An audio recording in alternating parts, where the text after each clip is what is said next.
ସମାଜ ସେବା କରିବାକୁ କାହାଠୁ ଇନ୍ସପାୟାର ହେଇଛନ୍ତି ଆପଣ? ମୋ ବଡ଼ ଭଉଣୀ ମୋର ପ୍ରେରଣାଦାତା। ଆପଣ ଯାତ୍ରା ସ୍କ୍ରିପ୍ଟ ରାଇଟିଂ ମଧ୍ୟ କରୁଛନ୍ତି? ଆଜ୍ଞା। କେବେଠାରୁ କଲେଣି? ମୋର ପ୍ରଥମ ନାଟକ ସ୍ୱର୍ଗତ ହରପଟ୍ଟନାୟକ ମୋର ଗୁରୁ ଯାତ୍ରାର ମୋର ପ୍ରଥମ ଏଣ୍ଟ୍ରି ସ୍ୱର୍ଗତ ହରପଟ୍ଟନାୟକ। ତୁମେ କେତେଟା ବହି ଲେଖିଲେଣି ଯାତ୍ରା? ପ୍ରାୟ 25 ଖଣ୍ଡ ନାଟକ ମୋର ମଞ୍ଚସ୍ଥ ହେଇଛି। 2015 ପରେ ମୁଁ ନାଟକ ଲେଖାରୁ ଟିକେ ଦୂରେଇ ଯାଇଥିଲି। ଆପଣ ପ୍ରଥମେ ସାମ୍ବାଦିକ ଥିଲେ, ଆଜ୍ଞା ତାପରେ ଲେଖନୀ କଲେ, ଆଜ୍ଞା ଏବେ ସମାଜ ସେବା କରୁଛନ୍ତି। ଆଜ୍ଞା। ଆଗକୁ ରାଜନୀତି ପାଇଁ କିଛି ଆଶା ଅଛି? ଯେକୌଣସି କାମ କରିବା ପାଇଁ ରାଜନୀତି ହିଁ ଗୋଟେ ମାଧ୍ୟମ। ରାଜନୀତି ନ କଲେ କୌଣସି କାମ କରିବା, ରାଜନୀତି ବିନା କୌଣସି କାମ ସମ୍ଭବ ନୁହେଁ। ଆପଣ ଆଜି ପର୍ଯ୍ୟନ୍ତ ଏତେ ଯାତ୍ରା ଲେଖିଛନ୍ତି, ଆଜ୍ଞା ଯାତ୍ରା କରିଛନ୍ତି, ଏମିତି କୋଉ ଯାତ୍ରା ଅଛି ଯୋଉଟା ବେଶୀ ଭାଇରାଲ ହେଇଥିଲା ଆଉ ଲୋକମାନଙ୍କର ମୁହଁରେ ହସ ଉଠୁଥିଲା? ଆଜ୍ଞା। ସେଗୁଡ଼ିକ ଡାଇଲଗ ଦର୍ଶକମାନଙ୍କ ପାଇଁ ଅଛି। ହଁ, ଗୋଟେ ନାଟକର ଡାଇଲଗ ମୋର ମନେ ପଡୁଛି, ସେଇଟା ବେଶୀ ଭାଇରାଲ ହେଇଥିଲା। ସେଟା ଗୋଟେ ଭିଲିଆନ ଡାଇଲଗ ଥିଲା, କମନ ଡାଇଲଗ। ମୁଁ କୃଷ୍ଣ ପଢିଛି ଷଷ୍ଠ, ମୋ କାମ କଷ୍ଟ, ମୁଁ ଶଳାଟା ଭାରି ଦୁଷ୍ଟ। ଏଇଟା ହିଁ ବେଶୀ ଭାଇରାଲ ହେଇଛି। ନମସ୍କାର, ଜୟ ଜଗନ୍ନାଥ। ଷ୍ଟାର ପଡକାଷ୍ଟର ଫ୍ରେଶ ଏପିସୋଡକୁ ସ୍ୱାଗତ କରୁଛି ମୁଁ ସୁଭାଶିଷ। ଆଜି ଆମ ସହିତ ଅତିଥି ଭାବରେ ଅଛନ୍ତି ସତ୍ୟବ୍ରତ ଜେନା, ଯିଏକି ଜଣେ ବରିଷ୍ଠ ସମାଜସେବୀ ସହିତ ସେ ଯାତ୍ରାର ସ୍କ୍ରିପ୍ଟ ରାଇଟିଂ ମଧ୍ୟ କରୁଛନ୍ତି। ଚାଲନ୍ତୁ ତାଙ୍କ ସହିତ କିଛି ସମୟ କଥା ହେବା। ସାର୍ ନମସ୍କାର। ଜୟ ଜଗନ୍ନାଥ। ସମସ୍ତଙ୍କୁ ପ୍ରଣାମ। ଷ୍ଟାର ଓଡ଼ିଶା ନ୍ୟୁଜକୁ ଅନେକ ଅନେକ ଶୁଭେଚ୍ଛା। କେମିତି ଅଛନ୍ତି? ବହୁତ ଭଲ ଅଛି। ଆପଣ ସମାଜ ସେବା କେବେଠୁ ଆରମ୍ଭ କଲେ? ପିଲାବେଳୁ ତ ସମାଜ ସେବା ପ୍ରତି ମୋର ରୁଚି ଥିଲା। ଆଫ୍ଟର ମ୍ୟାରେଜ ଭୁବନେଶ୍ୱର ରହିଲା ପରେ ଅଧିକ ମାତ୍ରାରେ ଟିକେ ସମାଜ ସେବା ପ୍ରତି ଆକୃଷ୍ଟ ହେଇକି ଏପର୍ଯ୍ୟନ୍ତ ସଂଗ୍ରାମ ଜାରି ରହିଛି। ଆପଣଙ୍କ ମୁଖ୍ୟ ଲକ୍ଷ୍ୟଟା କଣ ରହିଛି? ଆଗାମୀ ଦିନରେ କେମିତି ସମାଜର ପରିବର୍ତ୍ତନ ହବ, ସମାଜର ଗୋଟେ ସୁସ୍ଥ ସମାଜ କେମିତି ଗଠନ ହେଇପାରିବ, ଏଇଟା ହିଁ ମୋର ମୁଖ୍ୟ ଲକ୍ଷ୍ୟ ଏବଂ ସ୍ୱପ୍ନ। ଭିଲେଜ କୋଉଠି ଆପଣଙ୍କର? ମୋର ଜନ୍ମ ବାଲେଶ୍ୱର ଜିଲ୍ଲା କୁପାରୀ ଗଡ଼ପୋଖରୀ ଗାଁ ନିପଟ ଗାଁରୁ ମୋର ଜନ୍ମ। ମୋ ବାପା ଜଣେ ଆଦର୍ଶ ଶିକ୍ଷକ ଥିଲେ। ରାମାନୁଜ ଜେନା ସେ ଅଞ୍ଚଳର ଜଣେ ଆଦର୍ଶ ଶିକ୍ଷକ ବାପା ଥିଲେ। ଆମେ 2 ଭାଇ 4 ଭଉଣୀ। ସମସ୍ତେ ମ୍ୟାରେଜ କରିସାରିଛନ୍ତି। ସାନ ଭାଇ ଗାଁରେ, ଆଉ ମୁଁ ତ ଭୁବନେଶ୍ୱରରେ ରହୁଛି, ଫ୍ୟାମିଲି ଗାଁରେ ରହୁଛନ୍ତି। ସମାଜ ସେବା କରିବାକୁ କାହାଠୁ ଇନ୍ସପାୟାର ହେଇଛନ୍ତି ଆପଣ? ମୋ ବଡ଼ ଭଉଣୀ ମୋର ପ୍ରେରଣାଦାତା। ଆପଣ ଯାତ୍ରା ସ୍କ୍ରିପ୍ଟ ରାଇଟିଂ ମଧ୍ୟ କରୁଛନ୍ତି? ଆଜ୍ଞା। କେବେଠାରୁ କଲେଣି? ମୋର ପ୍ରଥମ ନାଟକ ସ୍ୱର୍ଗତ ହରପଟ୍ଟନାୟକ ମୋର ଗୁରୁ ଯାତ୍ରାର ମୋର ପ୍ରଥମ ଏଣ୍ଟ୍ରି ସ୍ୱର୍ଗତ ହରପଟ୍ଟନାୟକ। ଆଉ ମୋତେ ସୁଯୋଗ ଦେଇଥିଲେ ମୁନା ରାଉତ, ସତ୍ୟନିରଞ୍ଜନ ଅପେରାର ଯିଏ ମୁଖ୍ୟ ପରିଚାଳକ ଥିଲେ ମୁନା ରାଉତ ମୋତେ ପ୍ରଥମ ସୁଯୋଗ ଦେଇଥିଲେ। ତାଙ୍କ ପାଖରେ ମୁଁ ଋଣୀ। ମୁନା ଭାଇକି ମୋ ତରଫରୁ ଅନେକ ଅନେକ ଶୁଭେଚ୍ଛା, ନମସ୍କାର। ମୋର ପ୍ରଥମ ନାଟକ ହରପଟ୍ଟନାୟକ ପରେ ତାପରେ ପପୁ ପମ୍ପମ୍ ଇଷ୍ଟର୍ଣ୍ଣ ପିଙ୍କରେ ବି ମୋ ନାଟକ ନିର୍ଦ୍ଦେଶନା ଦେଇଛନ୍ତି। ପପୁ ଭାଇଙ୍କୁ ବି ବହୁତ ବହୁତ ଧନ୍ୟବାଦ। ଆଉ ଅନେକ ଡାଇରେକ୍ଟରଙ୍କ ସହ ମୋ ନାଟକରେ କାମ କରିଛନ୍ତି। ତାପସ ସ୍ୱାଇଁ କରିଛନ୍ତି, ଆପଣଙ୍କର ପପୁ ବ୍ରହ୍ମ ବି ମୋ ନାଟକରେ କାମ କରିଛନ୍ତି, ଅସିତ ପତି ବି ମୋ ନାଟକରେ କାମ କରିଛନ୍ତି, ସୁବନ ମିଶ୍ର ବି କାମ କରିଛନ୍ତି, ସଞ୍ଜୀବ ପ୍ରଧାନ ବି କାମ କରିଛନ୍ତି। ଏମିତି ଆଉ ଯାତ୍ରା କ୍ୟାରିୟର। କେତେଟା ବହି ଲେଖିଲେଣି ଯାତ୍ରା? ପ୍ରାୟ 25 ଖଣ୍ଡ ନାଟକ ମୋର ମଞ୍ଚସ୍ଥ ହେଇଛି। 2015 ପରେ ମୁଁ ନାଟକ ଲେଖାରୁ ଟିକେ ଦୂରେଇ ଯାଇଥିଲି। ଯାତ୍ରା ପରେ ପରେ 2015 ପରେ ଏମିତି ଗୋଟେ କନସେପ୍ଟରେ ମୁଁ ଆରମ୍ଭ କଲି, ଯେଉଁଟାକି ମୋତେ ଭାବିବା ପାଇଁ 7 ବର୍ଷ ଲାଗିଲା। ଯାହାର ସେ କନସେପ୍ଟ ଏବେ, ସେ ଷ୍ଟୋରିର କନସେପ୍ଟ 7 ବର୍ଷ ପରେ ଏବେ ସେ କନସେପ୍ଟ କନକ୍ଲୁଜନକୁ ଆସିଲା। ଆଉ ତା ଟାଇଟେଲ ହେଉଛି ସୁପର ଚିଫ ମିନିଷ୍ଟର, ଯାହାର କାହାଣୀ ବି ଲୋକାର୍ପଣ ହେଇସାରିଛି। କେବେଠୁ ଯାତ୍ରା ଲେଖନଟା ଆରମ୍ଭ କଲେ? ଯାତ୍ରା 2012ରୁ ମୋର କ୍ୟାରିୟର ଷ୍ଟାର୍ଟ କରିଥିଲି। ତା ପୂର୍ବରୁ କଣ କରୁଥିଲେ? ତା ପୂର୍ବରୁ ମୁଁ ଆମର ବ୍ଲକ ପ୍ରତିନିଧି ଥିଲି, ଖଇରା ବ୍ଲକରେ ନ୍ୟୁଜରେ କାମ କରୁଥିଲି। ତମେ ଆମ ସାମ୍ବାଦିକ ଥିଲେ, ଆଜ୍ଞା ଆଜ୍ଞା ସାମ୍ବାଦିକରୁ ଏବେ ଜାତୀୟ ଲେଖନୀ କରୁଛନ୍ତି, ଆଜ୍ଞା ସମାଜ ସେବା ମଧ୍ୟ କରୁଛନ୍ତି। ନିଶ୍ଚୟ ଆଜ୍ଞା ସମାଜ ସେବା କରିବାରେ କେତେ ଖୁସି ଲାଗୁଛି? ବହୁତ ବହୁତ ଖୁସି ଲାଗୁଛି, ନିଶ୍ଚୟ ବହୁତ ଖୁସି ଲାଗୁଛି। ଅପକମିଂ କୋଉ ଯାତ୍ରାରେ ଆପଣ ଲେଖିବାକୁ ନାଇଁ କରୁଛନ୍ତି? ଅପକମିଂ ଯାତ୍ରା ନାହିଁ, ଅପକମିଂ ସୁପର ଚିଫ ମିନିଷ୍ଟର ଗୋଟେ ପିକ୍ଚର ଆସୁଛି, ଯୋଉଟା କି ଆମେ ଲକ୍ଷ୍ୟ ରଖିଛୁ ସବୁ ଭାଷାରେ ସାରା ଭାରତ ବର୍ଷରେ କେମିତି ରିଲିଜ ହବ ହେଇପାରିବ, ସେଥିପାଇଁ ଆମେ ଚେଷ୍ଟାରେ ଅଛୁ। ଆପଣଙ୍କ ଗୁରୁ କିଏ ଅଛନ୍ତି? ନାଟ୍ୟଗୁରୁ କହିଲେ ସ୍ୱର୍ଗତ ହରପଟ ନାୟକ। ସେ ମତେ ପ୍ରଥମେ ଲାଇନ୍ ଆଣିଥିଲେ, ତାଙ୍କରି ପାଇଁ ଯେଉଁ କିଛି ବି ନାଟକ କରିଛି, କିଛି ବି କଳାକାର ଭାଇମାନେ ଭଉଣୀମାନେ ସହିତ ସମ୍ପର୍କ ସ୍ଥାପନ ହେଇଛି କି ଯାହା ବି ହେଇଛି ସବୁ ହରପଟ ନାୟକଙ୍କ ଅବଦାନ, ତାଙ୍କରି ପାଇଁ ମାର୍କେଟକୁ ଆସିଛି। ପରିବାର ଲୋକ କେତେ ସପୋର୍ଟ କରୁଛନ୍ତି ଆପଣ? ହଁ, ପରିବାର ଲୋକ ନିଶ୍ଚିତ ଭାବରେ ବହୁତ ଫୁଲ୍ ସପୋର୍ଟ ନିଶ୍ଚିତ ଭାବରେ ରହିଛି। ମୋ ସାନ ଭାଇର ଫୁଲ୍ ସପୋର୍ଟ, ଆଉ ମୋ ମିସେସଙ୍କର ବି ଫୁଲ୍ ସପୋର୍ଟ ମୋ ପ୍ରତି ରହିଛି, ମୋ ଝିଅର ବି ଫୁଲ୍ ସପୋର୍ଟ ମୋ ପ୍ରତି ରହିଛି। ତାଙ୍କ ସପୋର୍ଟ ପାଇଁ ତ ମୁଁ ଏତେ ବାଟ ପର୍ଯ୍ୟନ୍ତ ଆଗେଇ ଆସିଛି।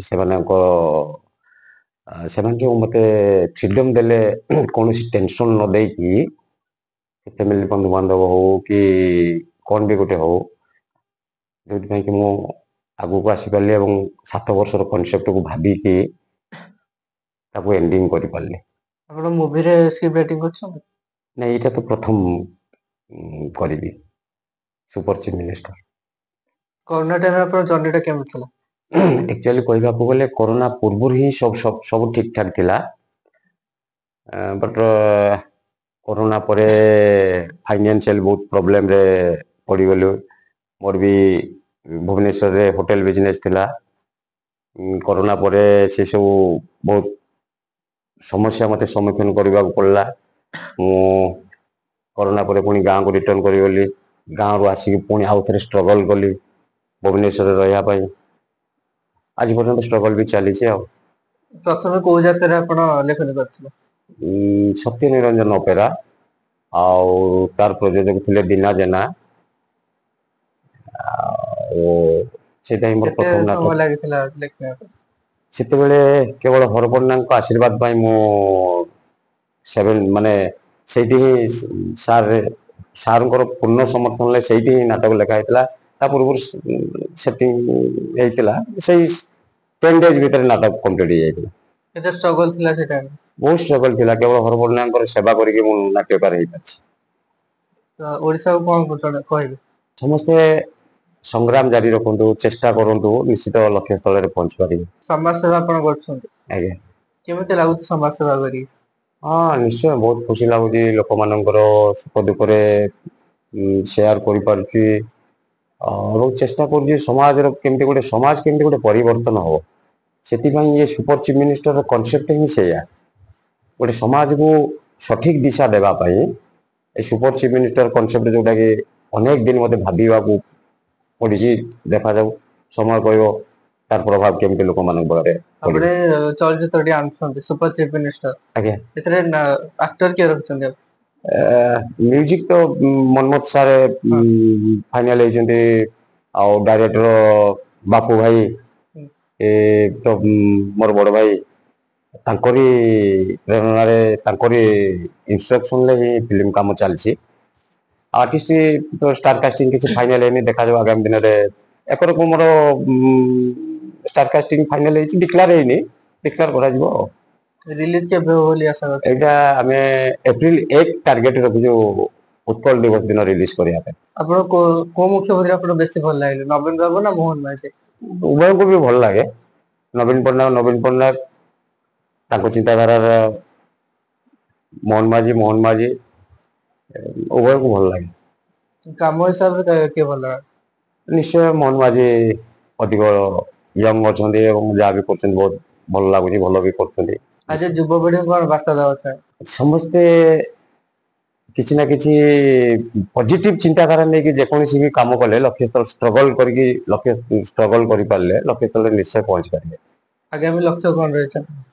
ଆଗାମୀ ଦିନରେ ଲୋକମାନଙ୍କ ସେବା କରିବି, ଏ ସମାଜର ପରିବର୍ତ୍ତନ ପାଇଁ ନିଶ୍ଚୟ ଚେଷ୍ଟା କରିବି। ଦର୍ଶକ ମାନଙ୍କୁ କୋଉ ଟାଇପର ଯାତ୍ରା ବେଶୀ ଭଲ ଲାଗେ? ଆଜିକା ଡେଟ୍ରେ ଦର୍ଶକମାନଙ୍କର ରୁଚି ବଦଳି ଯାଇଛି।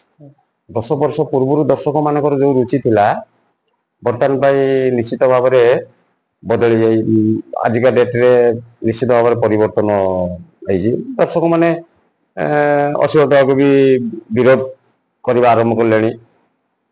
ଭଲ ନାଟକ ଭଲ ଗପ ଷ୍ଟୋରି ଦର୍ଶକମାନେ ନିଶ୍ଚିତ ଭାବରେ ଗ୍ରହଣ କରିବେ। ଯାତ୍ରା ଜଗତର କେଉଁ ନାଟ୍ୟକାର ଆପଣଙ୍କୁ ବେଶୀ ଭଲ ଲାଗେ?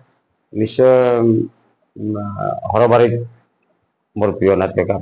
ଆପଣ ଆଜି ପର୍ଯ୍ୟନ୍ତ ଏତେ ଯାତ୍ରା ଲେଖିଛନ୍ତି, ଆଜ୍ଞା ଯାତ୍ରା କରିଛନ୍ତି, ଆଜ୍ଞା ଏମିତି କୋଉ ଯାତ୍ରା ଅଛି ଯୋଉଟା ବେଶୀ ଭାଇରାଲ ହେଇଥିଲା ଆଉ ଲୋକମାନଙ୍କର ମୁହଁରେ ହସ ପଡିଥିଲା, ଆଜ୍ଞା ସେଗୁଡ଼ିକ ଡାଇଲଗ ଦର୍ଶକମାନଙ୍କ ପାଇଁ? ହଁ, ଗୋଟେ ନାଟକର ଡାଇଲଗ ମୋର ମନେ ପଡୁଛି, ସେଇଟା ବେଶୀ ଭାଇରାଲ ହେଇଥିଲା। এটা ଗୋଟେ ଭିଲିଆନ ଡାଇଲଗ ଥିଲା, କମନ ଡାଇଲଗ, ମୁଁ କୃଷ୍ଣ ପଢିଛି ଷଷ୍ଠ, ମୋ କାମ କଷ୍ଟ, ମୁଁ ଶଳାଟା ଭାରି ଦୁଷ୍ଟ। ଏଇଟା ହିଁ ବେଶୀ ଭାଇରାଲ ହେଇଥିଲା। এটা ଚନ୍ଦ୍ରଭାଗାରେ ଆମେ କରିଥିଲୁ, ବିଜୁ ବର୍ଜନା ଡାଇରେକ୍ଟର ଥିଲେ ବିଜୁ ବର୍ଜନା। ଆମର ଯାତ୍ରା ଲାଇନ କାହିଁକି ବାଛିଥିଲେ? ମୁଁ ସ୍କୁଲରେ ଯେତେବେଳେ ପଢୁଥିଲି ଲେଖା ପ୍ରତି ମୋର ବହୁତ କିଛି ଆଗ୍ରହ ଥିଲା, ବହୁତ ବହି ପଢେ, ଲେଖା ପ୍ରତି ମୋର ବହୁତ ଅନେକ ଆଗ୍ରହ ଥିଲା। ଆମେ ଗୋଟେ ଷ୍ଟେଟ ଲେବୁଲରେ ପ୍ରୋଗ୍ରାମ ହେଇଥିଲା, ଆମେ 10 ଜଣ ପିଲା ଯାଇଥିଲୁ ଷ୍ଟେଟ ଲେବୁଲରେ ପ୍ରୋଗ୍ରାମ। ମୁଁ ଗଳ୍ପ ଲିଖନରେ ଯାଇଥିଲି। ଆଉ ଯେତେବେଳେ ପ୍ରୋଗ୍ରାମ ସରିଲା ଆମେ ସମସ୍ତେ ଆସିଲୁ, ସାର୍ କହିଲେ ଯେ 10 ଜଣଙ୍କ ଭିତରୁ ଆମର ଜଣେ ପିଲା ଏଠି ଫାଷ୍ଟ ହେଇଛି, ପାଇଛି। ସେତେବେଳେ ସେ କଥାକୁ ମୁଁ ଗୁରୁତ୍ୱ ଦେଇନଥିଲି। ମୁଁ କହିଲି ମୁଁ କାହିଁକି ବା ପାଇବି, ମୋ ନାଁ ବି କାହିଁକି ବି ଉଠିବ, ମୁଁ ବି ସେତେବେଳେ କିଛି ଭାବିନଥିଲି। ତାପରେ ହଠାତ୍ କିନ୍ତୁ ସାର୍ କହିଲେ ସତ୍ୟ ଫାଷ୍ଟ ହେଇଛି ଗଳ୍ପ ଲିଖନରେ। ବହୁତ ଖୁସି ଲାଗିଥିଲା, ଏତେ ଖୁସି ଲାଗିଲା ଏଇଟା? ବହୁତ ଖୁସି ଲାଗିଥିଲା। ସେଦିନ ଆମେ ହଷ୍ଟେଲକୁ ଆସିଲା ପରେ ପିଲାମାନେ ବି ସାଙ୍ଗସାଥି ମାନେ ବହୁତ ଆମେ ମଜା କରିଥିଲୁ। ପଇସା ଅଭାବରୁ ସେତେବେଳେ ମାନେ ପଇସା ଚକୋଲେଟ ବୋଧେ 10 ପଇସା ବୋଧେ ଥିଲା, ବୋଧେ ମନେ ପଡୁଛି। ଚକୋଲେଟ ଆଣିଥିଲି, ସାଙ୍ଗସାଥି ମାନଙ୍କୁ ସବୁ ସେୟାର କରିଥିଲି, ମଜା କରିଥିଲି। ଆଉ ଯାତ୍ରା ଲାଇନ କେବେ ବାଛିଲେ, ଅଲିଉଡ କାଇଁ ବାଛିଲେନି ମୁଭି ପାଇଁ? ଯାତ୍ରା ହିଁ ତ ସେତେବେଳେ ବହୁତ କିଛି ଯାତ୍ରା ମତେ ବହୁତ ଭଲ ଲାଗେ ଆଉ। ଷ୍ଟୋରି ବସିକି ଭାବିବା, ଚିନ୍ତା କରିବା, କବିତା ଲେଖିବା, ଏସବୁ ତ ଭଲ ଲାଗେ ଆଉ। ଭଲ ଭଲ ଷ୍ଟୋରି ତିଆରି କରିବା। ଆପଣ ସମାଜ ସେବା କରୁଛନ୍ତି, ଆଜ୍ଞା, କିନ୍ତୁ ଆଜିକା ଦିନରେ ସମାଜ ସେବା ପାଇଁ ବହୁତ ଅସୁବିଧା ବି ଦେଖିବାକୁ ପଡୁଛି, ନିଶ୍ଚୟ ନିଶ୍ଚୟ ନିଶ୍ଚୟ। ସେଟା ଆମେ କଣ କରିବୁ? ହଁ, ଷ୍ଟ୍ରଗଲ ପିରିୟଡରେ ସାଗର ମୋର ସଂସାର ଭିତରେ ଏତେ ଗତି କରିବାକୁ ପଡୁଛି। ଆଉ ସେଥିରେ ବି ମୋ ମିସେସ୍ ବି ଭଲ ସପୋର୍ଟିଂ କରନ୍ତି। ଯାହା ଯେମିତି ହେଇକି ଚାଲୁଛି ଆଉ। ଆପଣ ପ୍ରଥମେ ସାମ୍ବାଦିକ ଥିଲେ, ଆଜ୍ଞା ତାପରେ ଲେଖନୀ କଲେ, ଆଜ୍ଞା ଏବେ ସମାଜ ସେବା କରୁଛନ୍ତି। ଆଜ୍ଞା। ଆଗକୁ ରାଜନୀତି ପାଇଁ କିଛି ଆଶା ଅଛି? ଯେକୌଣସି କାମ କରିବା ପାଇଁ ରାଜନୀତି ହିଁ ଗୋଟେ ମାଧ୍ୟମ।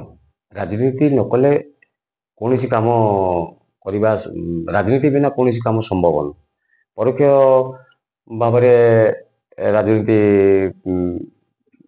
କରିବା ପାଇଁ ଭବିଷ୍ୟତ ଲକ୍ଷ୍ୟ ଅଛି। ପ୍ରତ୍ୟକ୍ଷ ରାଜନୀତି କରିବିନି, ପରୋକ୍ଷ ରାଜନୀତି କରିବି। ଏତେ ଆଜି ପର୍ଯ୍ୟନ୍ତ ଷ୍ଟ୍ରଗଲ ବହୁତ ହେଇଥିବ, ଆଜ୍ଞା, ଆପଣ ଶ୍ରେୟ ଟା କାହାକୁ ଦେବେ? ହଁ ନିଶ୍ଚୟ ମୋ ପରିବାରକୁ ଦେବି। ଆଉ ବିଶେଷ କରି ମୋ ବଡ଼ ଭଉଣୀ, ମୋର ଭଉଣୀ ମାନେ ସମସ୍ତେ, ମୋର ଭାଇ ମାନେ, ମୋ ମିସେସ୍, ମୋ ଝିଅ, ଏମାନଙ୍କୁ ନିଶ୍ଚୟ ଭାବରେ ଯାତ୍ରା ଲାଇନ ଏଣ୍ଟ୍ରି କରିବାଟା କେତେ ଷ୍ଟ୍ରଗଲ ଥିଲା? ସେତେବେଳେ ମୁଁ ବହୁତ ମାନେ ଫ୍ରିରେ ଥିଲି, ବହୁତ ମଜାରେ ଥିଲି। ସେତେବେଳେ ବାପା ଟିଚର ଥିଲେ, ମତେ କୌଣସି ପ୍ରେସର ନଥିଲା। ଯାହାବି ସେତେବେଳେ ଯାତ୍ରାରେ ଇନକମ ହଉଥିଲା ମୋ ପାଇଁ କିଛି ପ୍ରୋବ୍ଲେମ ନାହିଁ। ସେତେବେଳେ ବହୁତ ମଜାରେ ଥିଲି, ବହୁତ ଭଲରେ ଥିଲି। ଏନ୍ଜୟ ବି ଲାଇଫ ବି ଅନେକ କରିଛି। ଆଉ ଏବେ ତ ଯାତ୍ରା ଲାଇନ ତ ଦୂରେଇ ଯାଇଛି। ଏବେ ତ ମାନେ ପିକଚର ଟା ତ ଷ୍ଟାର୍ଟ କରୁଛି, କେମିତି ତାକୁ ଏଣ୍ଡିଙ୍ଗ କରିବି ସେଇ ଚିନ୍ତାରେ, ସେଇ ଟେନସନରେ ହିଁ ଅଛି ଆଉ। ପିକଚର ସ୍କ୍ରିପ୍ଟ ସରିଗଲାଣି ନା ଅଛି? ନାଇଁ, ତାର କାମ ଚୂଡାନ୍ତ ପର୍ଯ୍ୟାୟ ସରିଯାଇଛି। ଆପଣ ଏବେ ସମାଜ ସେବା କରୁଛନ୍ତି, ଆଜ୍ଞା, ଆଗାମୀ କାର୍ଯ୍ୟ କଣ ଅଛି ଆପଣଙ୍କର? ଆଗାମୀ ଆମର ଏଇ ମାଘ ସପ୍ତମୀ ଖଣ୍ଡଗିରିରେ ଗୋଟେ କାଳିଆ ସେନା ବୋଲି ଗୋଟେ ଟିମ୍ ର ଶୁଭାରମ୍ଭ କରାଯାଇଛି। ତାର ଆଭିମୁଖ୍ୟ ହେଲା ଅବହେଳିତ, ନିର୍ଯାତିତ, ନିଷ୍ପେଷିତ ଲୋକମାନଙ୍କୁ ସହଯୋଗର ହାତ ବଢାଇବା ଏବଂ ତାର ପ୍ରତୀକ ହଉଛି ଠେଙ୍ଗା। ଏବଂ ତାର କାଳିଆ ସେନାର ଲକ୍ଷ୍ୟ ହେଲା ଯୋଉମାନେ ଏଥିରେ ଯୋଗ ଦେବେ ତାଙ୍କ ନିଜର ଆଉ ପରିବାରର ସୁରକ୍ଷା ଆଉ ଜରୁରୀକାଳୀନ ପରିସ୍ଥିତିରେ ଆର୍ଥିକ ସହାୟତା ଆଉ ରକ୍ତ ଯୋଗାଇ ଦେବା କାଳିଆ ସେନାର ଲକ୍ଷ୍ୟ। ଏଇ ପ୍ରୋଜେକ୍ଟ ହିଁ ବର୍ତ୍ତମାନ ପାଇଁ ଚାଲିଛି ଆଉ କାଳିଆ ସେନା। ଧନ୍ୟବାଦ ଆପଣଙ୍କ ସମୟ ଦେଲେ। ଆଜିକୁ ସମୟ ହେଇଯାଇଛି। ଆଜିର ଏପିସୋଡ ଏଇଠି ରଖିବା।